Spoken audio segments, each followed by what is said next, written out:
You must be careful about the words you use, or the words you allow to be used in your house. Words are things. You must be careful.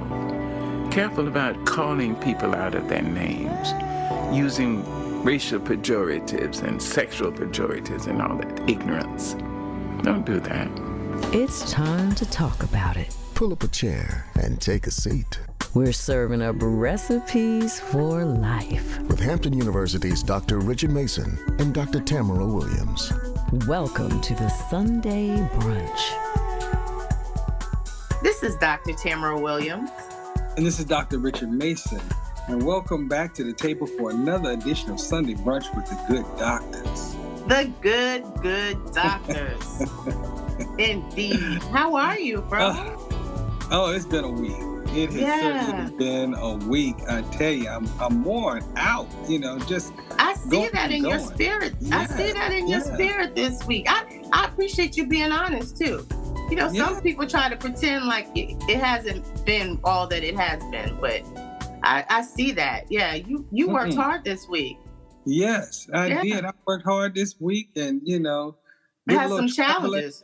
Did some challenges, some travel, a little bit of everything, So I probably need to go and sit down somewhere, Well, it's a good thing that we are sitting down somewhere right now.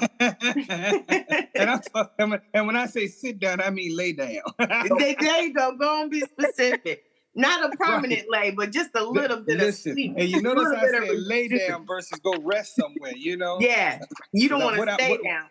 Thank you. What I always say, I don't want the Lord to get confused and call me home when I say rest. Okay. Exactly. Yes. So we are big on semantics here on the show. We make sure that we use our words, all of them, incorrectly.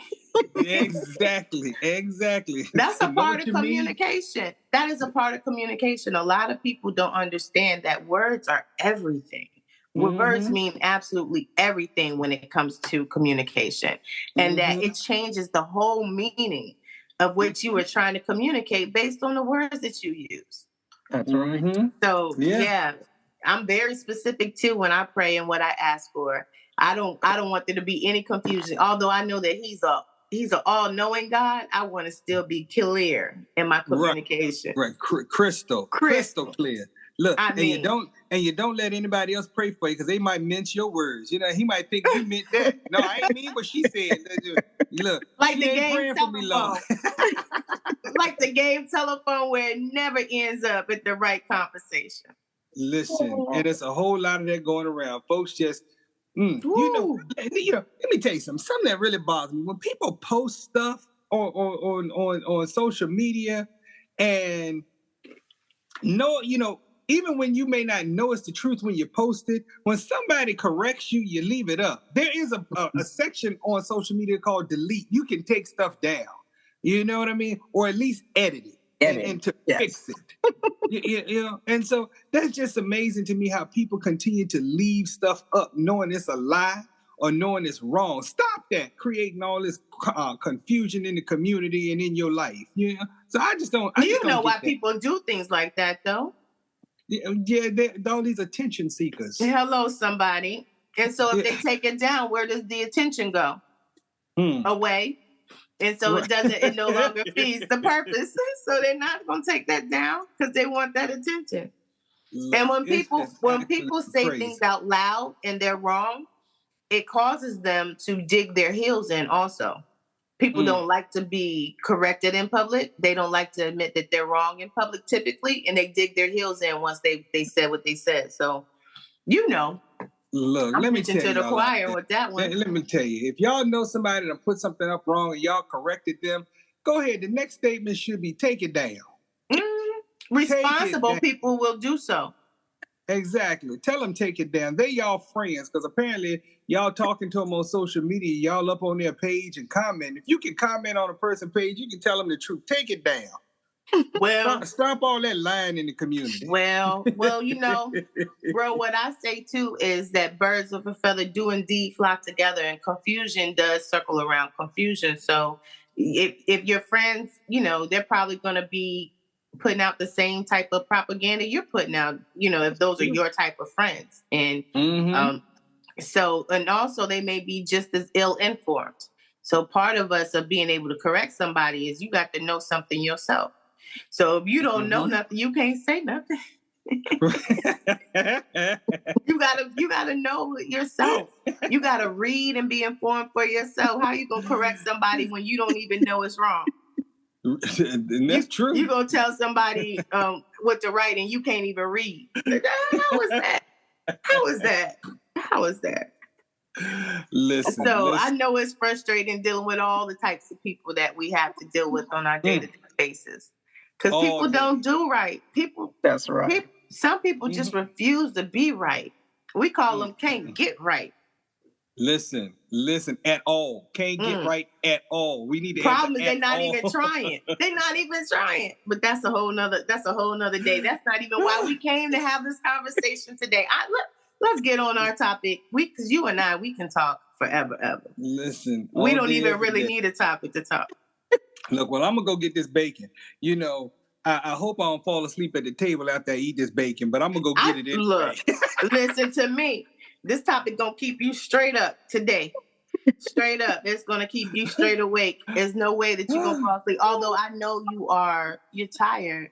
Yeah. You're tired. And, you know, like I said it initially, people don't really know what we do on a day-to-day basis and what it really takes to continue to go. And so let me thank you for your service. You always thank me for my service, but let me thank you for your service and all your many hats that you wear, because it is tiring. It is exhausting. And even though you may not do physical work, you do a lot of mental work. And that's heavy lifting. That's heavy lifting. And so, you know, thank you for that sacrifice, bro, that you're making for the good people. I appreciate that. Now go get us some bacon. I'm going to go get this bacon. And I got your biscuits and honey butter, so I'll be right back. Hold your energy together and bring back at least 2 biscuits. Got you covered. Thank you so much. Thank you so much. I'm so excited about this topic. And the reason why I'm excited is you even started us out without even knowing about it. Like, you already started us in this conversation without even intentionally doing so. It's the fact that all people, regardless of their gender, their sex, and how they show up in the world, have feelings. That's right. All of them have emotions. All of them have things that they're struggling to deal with. And today we're going to get to talk about how men cry too. Yes. Men cry too. And a lot of times people on the outside think that's a sign of weakness, but really it's a sign of humanity, that you actually have feelings and you are in touch with your feelings. And I think that they've been socialized to not really be in touch. And I say they because, not that I don't consider you to be a male, but we're talking about people outside of you today. We're going to try to take it outside of you today. But, you know, men in general don't really get trained, or they don't get socialized to tap into their feelings. There's only certain ones that they are allowed to express, especially in public. So I thought it'd be a good conversation. So many people get caught up in their feelings, and we're always telling people it's not their feelings that get them in trouble, it's what they do with them. And so we have to acknowledge that men have feelings too. That's right. Yes. Men have feelings too.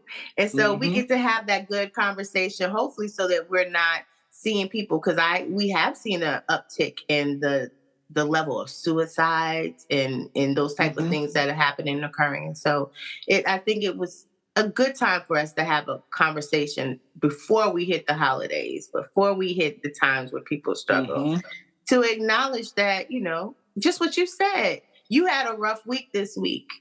You know, a lot of people are not able to verbalize that. Exactly. Because they're concerned about how other people will perceive them. But you and I know that men have feelings too. That's right. Yes, we do. Yes, we do. Well, introduce our guest, because yes, I want everybody to know who's sitting at the table with us. Yes, indeed. While we all enjoy this good biscuit and honey butter, I don't know if she's going to reach into the bacon plate, but you know, if she don't like bacon, it's more for us. That's right. But I want to welcome to the Sunday brunch table for the first time, and most likely not the last time, Alfreda Brown Kelly. Alfreda Brown Kelly is author of the book Men Cry Too. And so I am looking forward to having a conversation with her about how she even got started writing this book and how she knew it needed to be written in the first place. So, welcome to the Sunday Brunch table, Alfreda. Welcome to the table. Thank you so much. Thank you so much.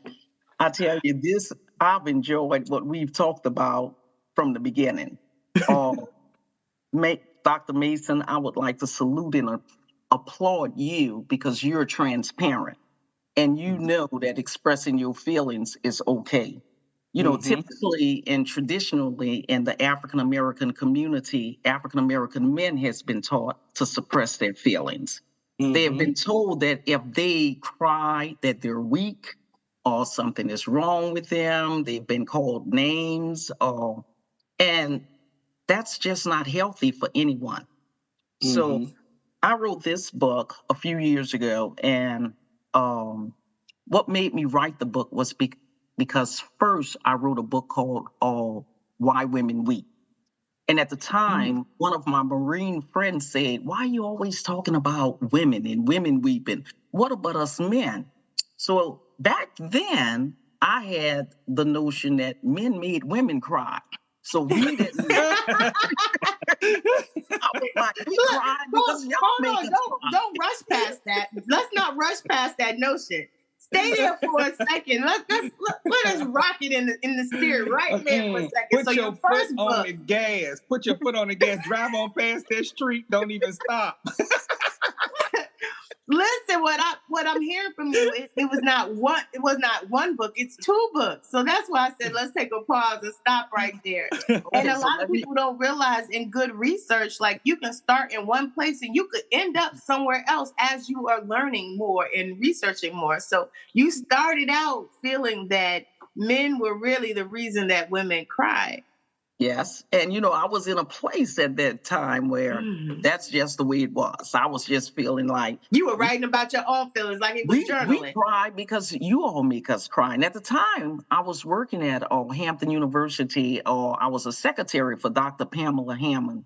And she was very instrumental in many things in my life. She was the person who told me, you're not going to sit here and be a secretary. You're going to go to school. And I was looking at her like, I'm not doing that. I don't want to do that. She said, I'm not asking you, I'm telling you. And I went to school just like she told me that I would. You were voluntold to school. But I used to go in her office all day talking about this and that. She said, go sit at your desk and write a book about why women weep. And she said, I said, okay. I said, I'm going to do that.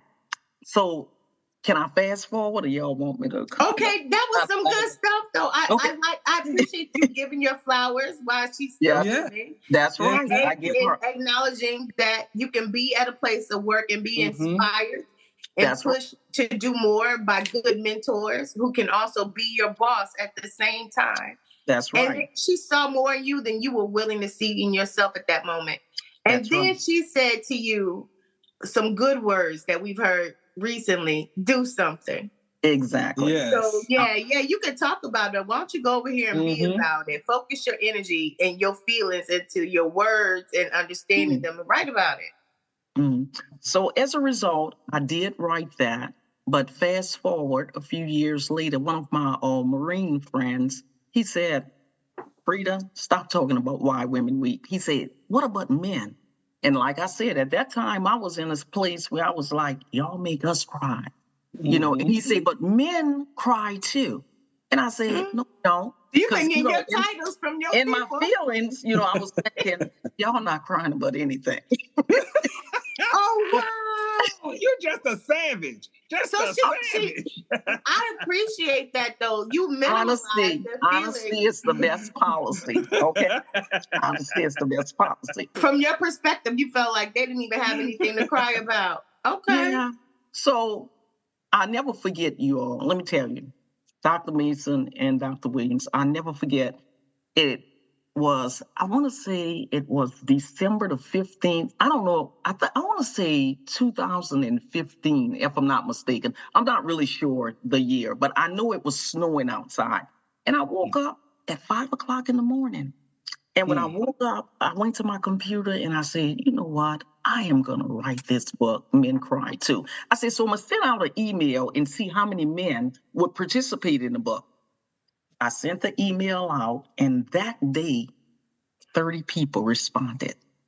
Okay. And so I was thinking to myself, okay, we got a little something going on here. We got something. You're So, like, they do cry. They do cry. yeah. Mm-hmm. In my mind, Dr. Mason, I was thinking they all going to talk about some woman who done broke their heart. And I said, I'm not writing a book about but men telling me about women who has broken their heart. So that wasn't the case. Mm-hmm. I had people from every walks of life that participated in this book. I had from students to professors at Hampton University. At the time I was teaching there, from church members, from pastors, from friends. Everybody was, the stories was coming in. They were coming in. And I was like, oh my God, this is going to be good. So I started putting it all together. I was calling people back saying, did you mean to say this? Did you mean to say that? What do you mean about that? Well, I got stories about everything from losing a loved one to not getting the job maybe that they wanted, something like that, to one. Wait, I'm getting you. Hold on a second. One person in particular, my friend, he wrote the story about his wife. His wife had to have a double mastectomy. And he said his only goal in life was for his wife to know that he loved her and not her breasts. And that took me out. That took me out because men don't usually talk about things like that. They wouldn't even, they just wouldn't say. And he wrote it so well. I'll never forget. I was teaching at Hampton then, but I'm telling you, I couldn't do nothing the rest of the day because I kept reading that story over and over and over and over again. And it was so well written. And for a man to express that, because usually, I mean, even if a man wife was having a double mastectomy, he wasn't going to talk about it. You didn't have to know about it. Nobody had to know about it. But I'm telling you, he wrote that story. He wrote that story. And I didn't know what to say. So I called him and I said, why didn't you tell me about this? Because they lived in Hampton at the time. I said, why didn't you tell me about that? He said, Frida, you don't want people to feel sorry for you and this, and that. It happens to women. He said, but my main goal is let my wife know that I love her. I love her. And he said, that's all I'm going to do the rest of my life is show her that I love her. I broke down. I was like, oh my God. Did he tell you that those were the things that made him cry? Is that she didn't feel loved? Well, no. The things that made him cry was that he didn't want her to ever think that he didn't love her. That's what made him cry.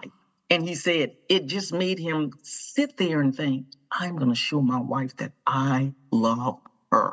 That's a good man. Because she was in a situation that he couldn't fix for her. But think about this, Mason. Yes. Think about this, Mason. There are men who have left their wives because of that.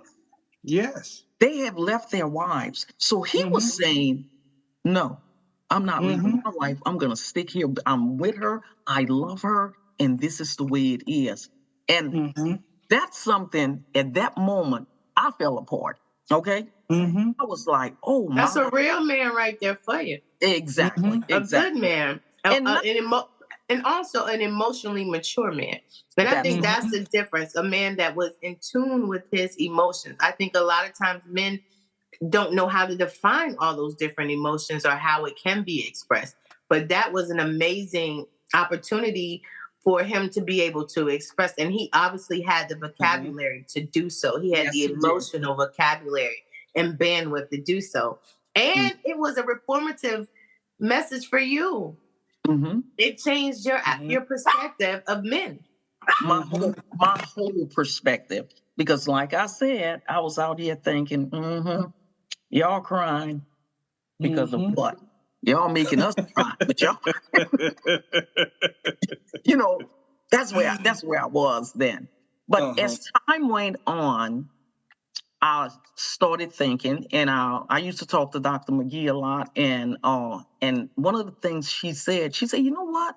She said, we may have to do research on maybe that's why so many men are involved in criminal activity, because they're suppressing their emotions. And I was like, wow.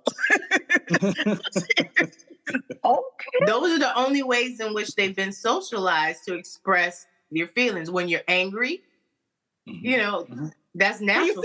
You think about it. Little boys are reared different than little girls. You know, right. If a little girl falls and scrapes her knee, then guess what? Everybody wants to kiss the boo-boo, give her a lollipop and hug on her and everything. If a little boy falls and scrapes his knee, it's, oh, get up, stop crying. Ain't nothing to cry about. Or do you want me to give you something to cry about? Or they even put dirt in it. They'll put dirt in the little boys' wound. Like, I mean, that's a whole nother level of disrespect.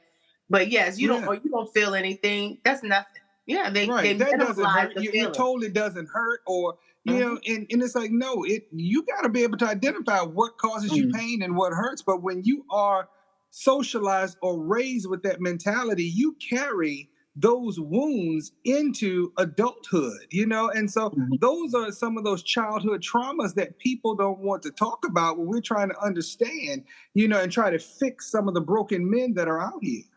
And it manifests in your relationships. It's going to come out in how you see and view yourself and how you see and view the world. So how you show up in the world and how you interact with other people, it's going to come out. If you don't know how to deal with your emotions, you are going to tear up some relationships, including the one with yourself. So think about it, Mason. I don't know how old you are, so I'm not going to say, but I'm just saying back in my day. Okay? No, because I don't know, but I'm just saying back in my day. That rocked me in my spirit. If you was a young man and you was crying, now, you know, I was born in Louisiana. She said, if you was a young man and crying. And you were crying, you know what was going to happen. It was going to whip you and give you something to cry for. Because you weren't supposed to cry. You weren't supposed to cry. Like you said, if it was a girl, you know, the dad would be like, oh, poor little girl, my little baby, come over here. In Louisiana, they was looking at you like, you know, that boy was crying. He got in a fight and he was crying. So everybody's teasing you about that because you hurt, which is natural. You got beat up, which was natural, but you better not had cried. That's something you better not had. I remember my brothers telling me one time I got in a fight with a young lady on my street. My brother said, you better win and you better not cry. I was like, that's the standard? That's the standard. Guess who did not cry? Listen. You. Listen.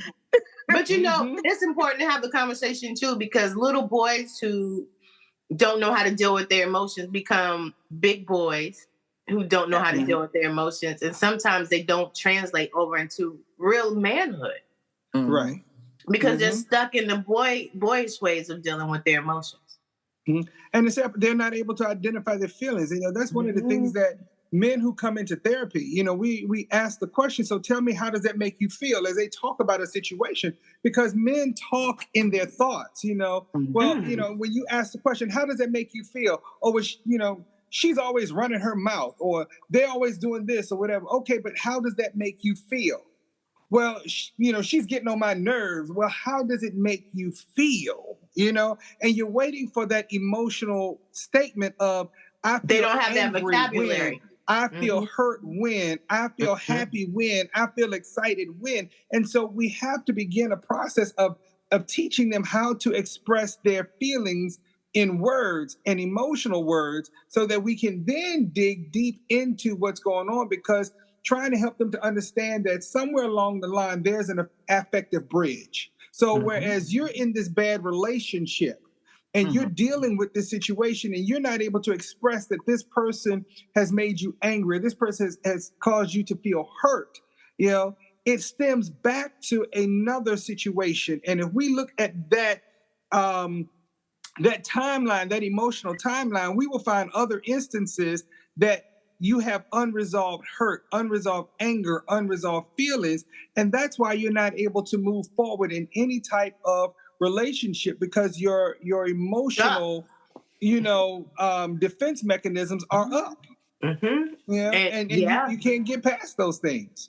And you're stuck. And unfortunately, in our communities, a lot of times we don't have, unless the young men are engaged in some type of mentoring process or sports, they don't always have other people that they can see deal with those types of situations or cope. So they can see you get money, or they can see you winning. They may see you, but they may not see how you actually handle and cope emotionally with different issues.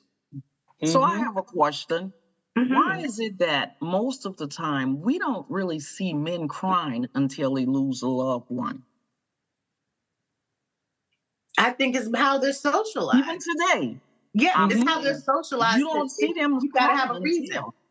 You don't see them crying until they lose a loved one.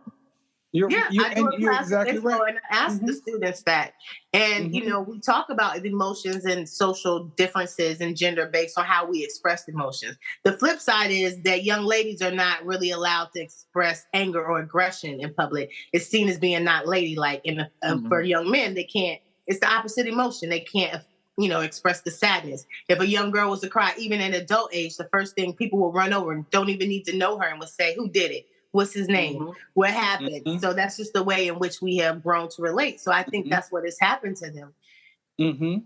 It's societal norms that we have grown accustomed to accepting societal norms and gender behaviors. We are all have these gender biases, and so it's like I said, gets back in terms of how we were reared. There were certain chores in the house that the girls didn't have to do, and there were certain chores that I had to do. And that's just the way it was seen. My sister, take out the trash. No, that just did not happen for them.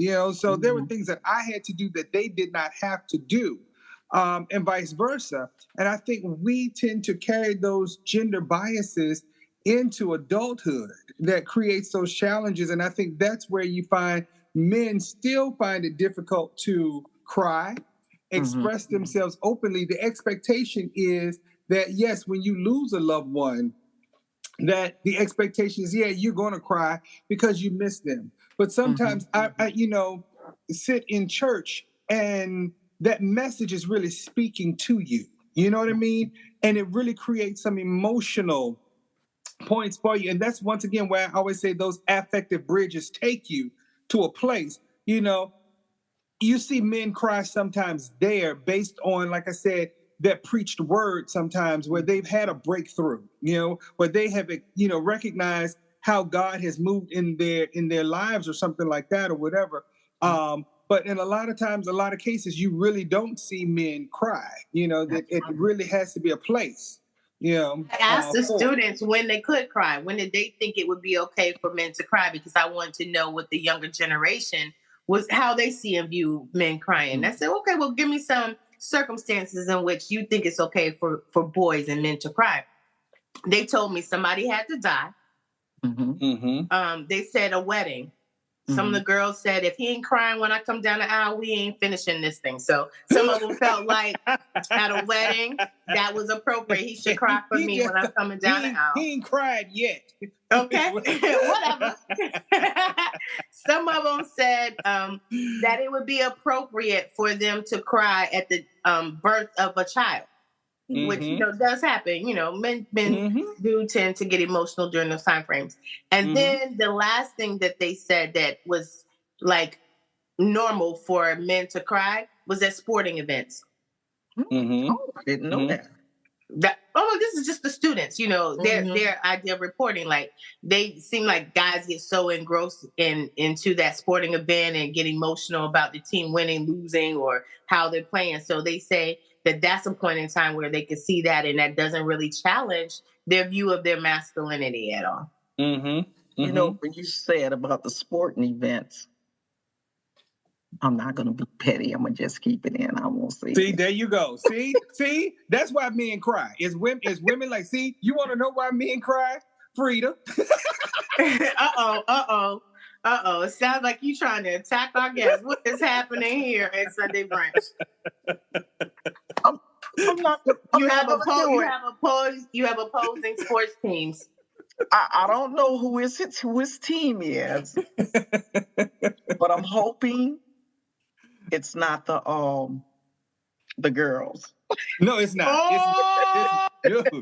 Oh, you really gonna start something up on this show today? Not at all. And that may not be his team, but well, you're safe, Mason. You're safe. You're safe, Mason, because I was getting ready to. Because you listen. Even though you may not offend anybody sitting at this table, we have some listeners that are probably some diehard fans that gonna stop the show right then when you said them. I apologize. In advance. It was just right. It was right there, and I didn't want to suppress my feelings. You heard it first in Sunday Brunch. Listen, that happens in real life for real. That happens in real life for real. And that's you already know I'm a diehard and I'm straight up. Whether we losing or winning, whether we sitting in the stands doing this, or whether we have a bag on our head, I'm a diehard. All right. You're loyal. You're loyal. You're loyal to them babies. Them babies. That's all right. Yeah, she's from Louisiana and she's loyal to all things Louisiana. So that is definitely a good thing. I don't want any men out there crying. Everybody, reel it in. We're gonna reel it in. We're gonna reel it in. Love. But it happens, and I'll tell you, one of the things I do like, and I may have to get copies of your book to kind of share that, because this certainly may be a tool to use, because sometimes when men can see and be able to connect, one of the things that I would say COVID did for men, it changed the dynamics of how we see things. Most cases, men typically have what I refer to as elbow relationships.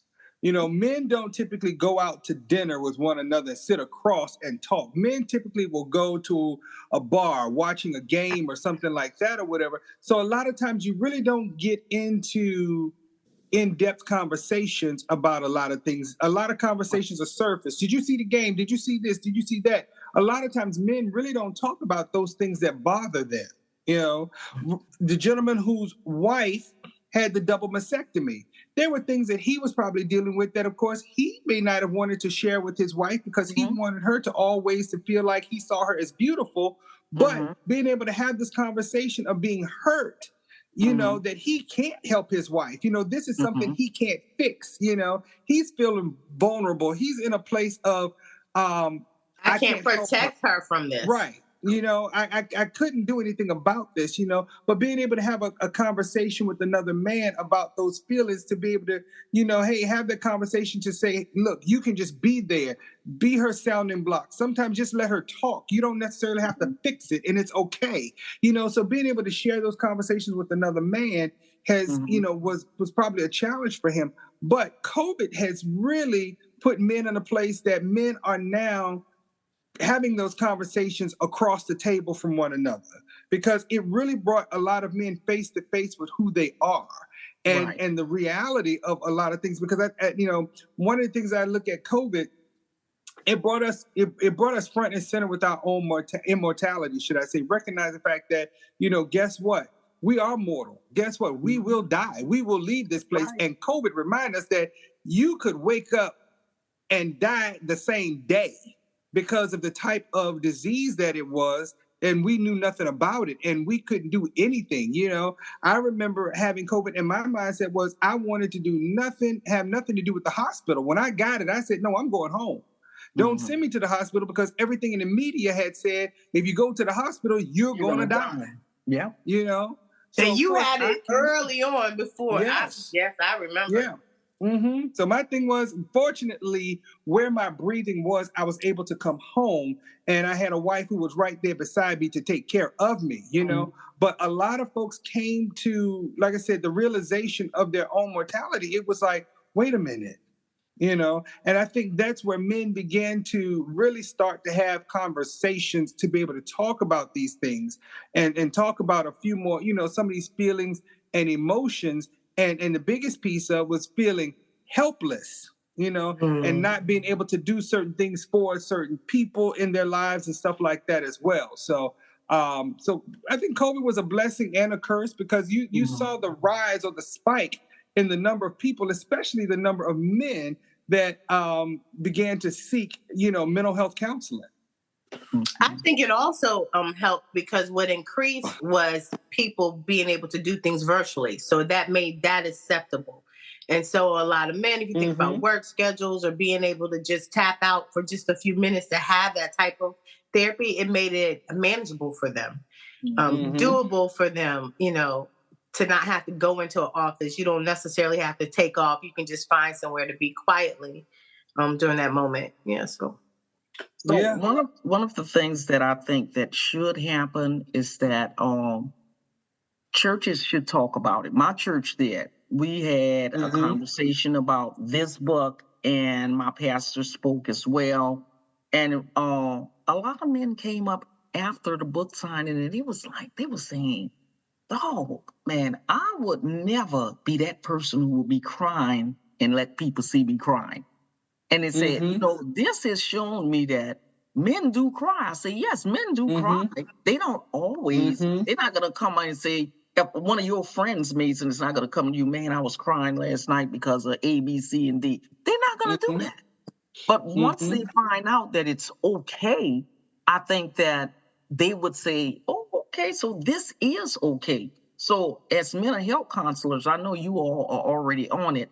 It's a topic to be held. It is a topic to be held. And I always say we start in the church because that's where we have, I don't want to say most of the men, but we have men coming there. And I think they're the ones who would spread the news faster.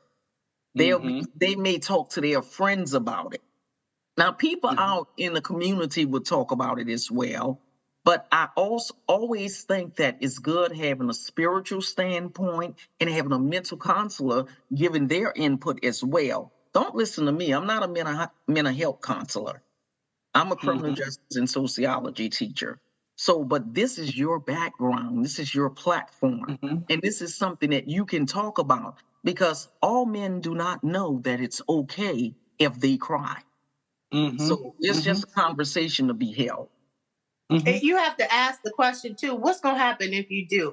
And I think that people just have to, move into that space. Okay, so you cried, and now what's going to happen if you do? You cried. And now I'm a little rigid too, because it's not just men that have a hard time dealing with the emotions. It's also the women that they're in relationship with, who the way that they see and view men and how they are not okay with them crying. So when I ask my students about when is it okay to cry, was also asking the female students about when is it okay for your boyfriend or your man to express those feelings, because a lot of times people also tap in based on how other people of the opposite sex will view them.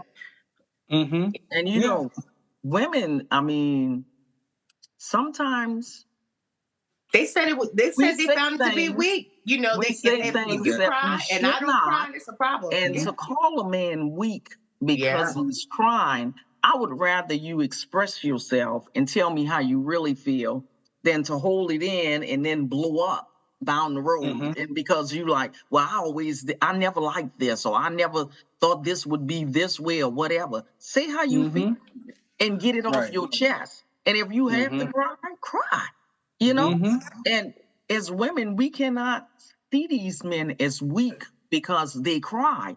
You should be glad that they feel comfortable enough. Any type of emotion to other than anger, or display emotions on how they feel about anything. So, that's just my viewpoint on it. Well, see, here's the thing. When you talk about just men being angry, see, what we don't understand is the fact that when men are trying to suppress those emotions, like when they feel hurt and they're trying to suppress those feelings, they're also suppressing other feelings. They're suppressing that joy. They're suppressing that excitement and all or whatever, because when you begin to let just a little bit of joy out, a little bit of excitement out, or a little bit of happiness out, guess what? All of that other stuff is going to come out too, because you are now taking the emotional lid off of your regulation system. So everything else is going to start to come out. And when it starts to come out all at one time, it looks like rage, which most people think it is anger, you know? And I liken that. I always tell people, I said, you know, it's just like going to the bathroom and not flushing. And then you decide to flush one good time, and guess what's going to happen? It's going to overflow, and you're going to have a mess all over the place. And that's literally what happens when you have that emotional dumping and you don't allow you don't flush it to clear the air, you know, and you're eventually going to, get that rage, and you're going to have all of that overflow, and you're going to get everything, and it's going to be so hard to, pull everything together. I had a kid working with a young kid years ago, and I remember we had been working on just emotional regulation and things of that nature and all. And so what was really interesting, he had some past traumas and stuff like that he was dealing with and all with him. And so we had got him to a place, he was bringing his grades up and all, and this test that he had studied for, he ended up getting an A on the test, but got suspended the same day. And I was talking to him. I was like, what happened? He said, I don't know. He said, I was just so excited. I saw my grade, and he hit a student. Somebody said to me, and he just hit him. And I was like, oh, no. But I know what happened. That's the only way he learned how to express his emotions. Exactly. Yeah. Everything just came out, and that's what happens sometimes. We have to look at that. Those types of things and situations are real. So we have to, find ways in which we can emotionally, bring things out in safe spaces. And so whereas we talk about men and we want our men to cry, we also have to create a culture of women who acknowledge or accept the feelings or accept the feelings that a man is going to bring to the table. So when he cries, they're not calling him weak. They're not looking at him like he's crazy. You're a mama's boy, or you're this, you're that, or whatever. They're accepting of that, understanding that this is who he is and this is healthy. And that it's okay. We have to create that culture where they understand that it is okay for you to cry. Because I think for a woman to do that to a man, and we all know that it happens. I mean, what you're doing is you're going to make him go cry somewhere else. He's going to find somewhere where he can cry. So, you have to be. She said he going to find somewhere that he go cry. But I think that women are socialized that way too. So when you said, Frida, about having that conversation in the church, I really think that the conversation needs to happen in the home at the table. Like we're having a Sunday brunch conversation now. It needs to happen every day with the family so that they understand themselves what is actually happening in those moments. And that works with girls too. So it has to be corrective with girls and boys. That's right. We have to make sure that we can put ourselves in situations whereby we have the proper environment. You know what I'm saying? When you talk about nurturing and growing things, you have to make sure the soil is right. You have to make sure it's fertilized right. You got to make sure it's watered right. You have to make sure all of those things are in place. And unfortunately, I know we talk about the church, and the church is a good place, but we got to make sure that church is a church of understanding, because sometimes churches can create church hurt, number one, but they can also create scenarios. For example, I remember years ago doing a marriage retreat for a church, and they were so stereotypical with some of their behaviors. The ladies were telling the women, if you don't cook for your husband, then somebody else gonna cook for him. And sometimes, you're looking around, it's like, some of y'all husbands might not want y'all to cook for them. Yeah, let them cook. Let them cook then. Get the cooking there. Cooking might not be your ministry. Cooking might not be your ministry. Okay. I come from a different school. Ain't blessed nobody. You know what I'm saying? Food ain't blessed not a soul. And I remember saying something, and the lady chuckled. She said, I'm glad you said something. She said, because I done cooked something and messed it up, putting the dog bowl. The dog looked at me too like, I ain't gonna eat that.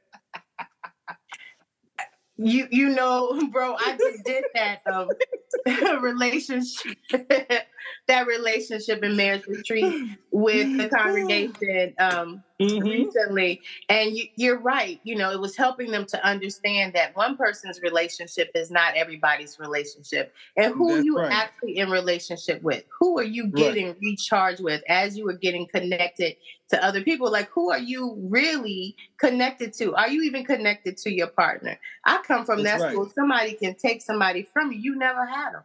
What are you talking about? Like, it's not, it's a choice. Like, we are in relationships because we're choosing to be in relationships. You're committed to the commitment. Everybody has a choice as to what they're bringing in or what they're accepting in those relationships. And it doesn't work for everybody. So just like you said, that person said, I'm glad you mentioned it. Because in my house, I'm not the cooker. You know, that would be the statement. Like, if we're keeping the peace, that would not be the situation in our home. I can't make my marriage look like somebody else's marriage. I can promise you straight up, my husband did not marry me for my cooking. Okay. All right then. Now, that does not mean I cannot cook. That means don't. But that was not the main thing of what I was bringing to the table. And so everybody doesn't like to even eat the same foods on the table. So it's really in relationships about finding your good match where you fit, where you guys can complement one another. So, you know, we mentioned in the church, but I think, like Mason said, not only in the church, or you, Dr. Williams, whichever one of you said it, in the home, but maybe in the schools, because everybody do not come from a home where there's a male who is a good male figure. And they just may have a mom and they may see the mom cry, but they've never seen a male cry. So I think even somewhere in the school system, you know, we should try to incorporate that in the school system where we talk about children's emotions and how it's okay.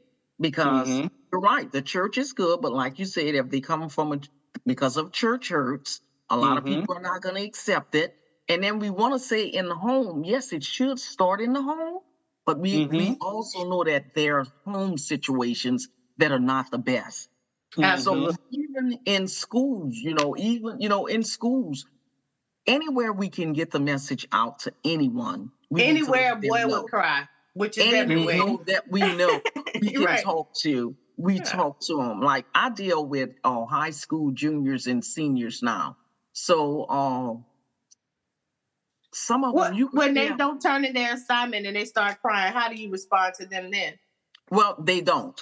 They're not crying. Because these days, if they don't turn it in, they're looking at me like, well, I just didn't do it. You know, that's just the way it is. They're not crying about that. But when you see the anger that they have in them, like you were talking about, Mason, some of them, you could see the anger that's in them. Well, what's wrong? What is wrong? What happened? And some of them are quick they're going to tell you what's going on. And others be like, oh, you're not going to understand anyway. You're not understanding anyway. You know, you're a girl. I say, no, I'm like really a woman. Like, a whole one, not partial, fully whole one. Well, Miss Kelly, you just not going to. I said, yes, I would understand if you tell me. I can't help you if you don't tell me. I can only help you if you tell me. And then when you start listening to some of them talk, you find out that some of these children are struggling. Yes, they have plenty to cry about. They've been through a lot. Yeah, and going through. And one of the things you said, you asked the question, what happened? And that's the piece. A lot of these children are dealing with so many traumas that we're only focused on the behavior sometimes. And we're constantly asking, why are you acting like this? Why are you misbehaving? Why? Versus what happened to you? What happened? That's right. And that's it. And I know a lot of the schools are really starting to deal with the whole notion of social and emotional learning through trauma-informed lenses. And that's really what's going to, I think, change society if we continue in that vein in the school systems by looking at that trauma-informed care practice, because our kids now, unfortunately, are being exposed to so much more via the internet as well as the communities. You know, here recently we're dealing with a lot, several community shootings and things like that or whatever, that has now created this sense of fear that we have to get past. and really talk about the facts of the matter and what happened, and not get caught up in all of the internet hoaxes and things of that nature. And then everybody who wants to say they saw something and they really didn't see something, or what if I was at this place and that happened, or what, let's deal with the facts so that we can make sure that we are dealing with the real story, the real situation, because that really leads to some traumatic experiences, what we refer to as secondary traumas, and so that's what you're dealing with a lot of these kids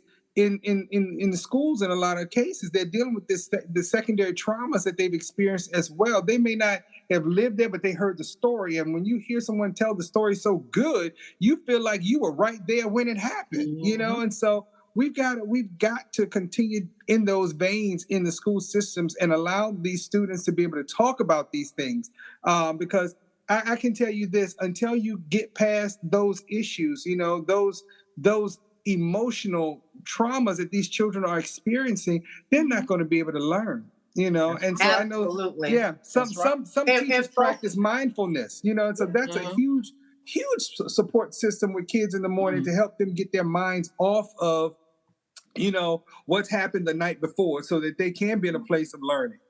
And I do temperature checks in my classes.